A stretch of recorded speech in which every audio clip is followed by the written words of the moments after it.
time check. Well, 12:28 AM na ng 12:28 na ng madaling araw. So, ayun, natapos na naman na successful yung trade natin ngayon. So ito, yan, nag-buy na naman tayo based sa pag-analyze natin kanina ng market, kung pa-downtrend or uptrend. So mas nakita natin yung uptrend na side, so kaya nag-buy tayo. Ito yung mga na-trade ko kanina. Binilang ko, nasa 36 trades ako.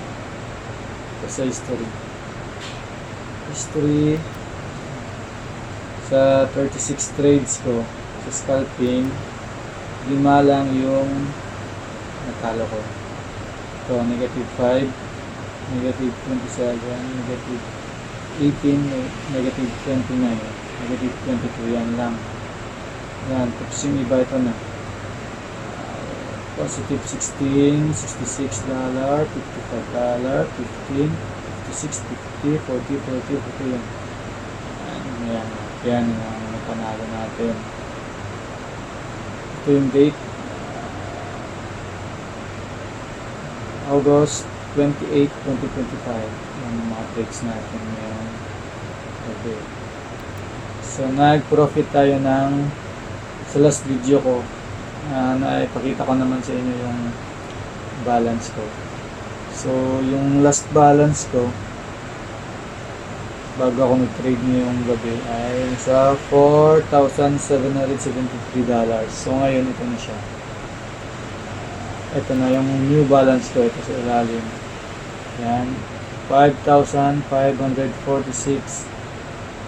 So nag-profit tayo ngayong gabi ng $773. So not bad.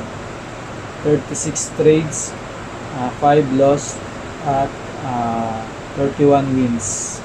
Yan, pang-apat na natin ngayong gabi. Pang-apat na araw gamit yung scalping strategy natin. So lahat yun ay panalo natin, nag-profit tayo ng mataas yung win rate, guys. Kasi ang taas.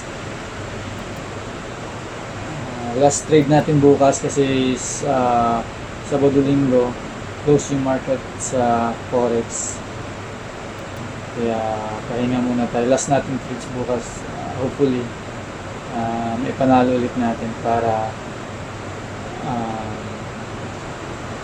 sa loob ng 5 trades sa isang linggo may panalo natin lahat gamit ang ating bagong strategy.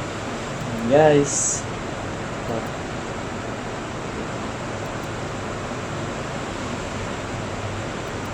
history, yan,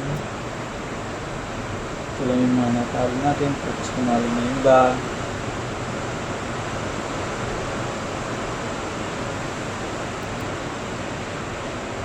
So next time ulit, guys, bukas ulit. Bye bye.